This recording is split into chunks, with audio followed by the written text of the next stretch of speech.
ಬೆಳಗ್ಗೆ ಎದ್ಮೇಲೆ ಏನೇನು ಮಾಡಬೇಕು ಅಂತ ಎಲ್ರಿಗೂ ಗೊತ್ತು. ಆದರೆ ರಾತ್ರಿ ಆದಮೇಲೆ ಏನು ಮಾಡಬೇಕು?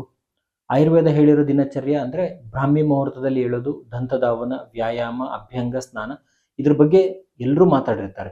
ರಾತ್ರಿ ಬಗ್ಗೆ ಯಾರೂ ಮಾತಾಡಿರಲ್ಲ. ಇದನ್ನೇ ಆಯುರ್ವೇದದಲ್ಲಿ ರಾತ್ರಿ ಚರ್ಯ ಅಂತ ಹೇಳಿದ್ದಾರೆ. ತುಂಬ ಪ್ರಾಕ್ಟಿಕಲ್ ಆಗಿಯೂ ಕೂಡ ಇದೆ.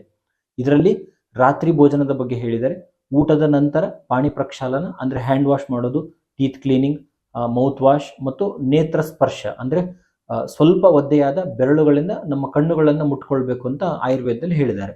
ಇದಾದ ನಂತರ ಆರಾಮವಾಗಿ ರಾಜನಂತೆ ಕುಳಿತುಕೊಂಡು 1 ರಿಂದ 1.5 ಗಂಟೆ ನಂತರ ಶತಪಾದ ಗಮನ ಅಂದರೆ 100 ಹೆಜ್ಜೆಯನ್ನು ವಾಕ್ ಮಾಡಿ ನಂತರ ಮಲಮೂತ್ರ ವಿಸರ್ಜನೆಯನ್ನು ಮಾಡಿ ಮಲಗಬೇಕು ಅಂತ ಆಯುರ್ವೇದ ಸೈನ್ಸ್ ಹೇಳುತ್ತೆ.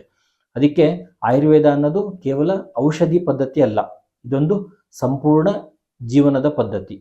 ಧನ್ಯವಾದಗಳು.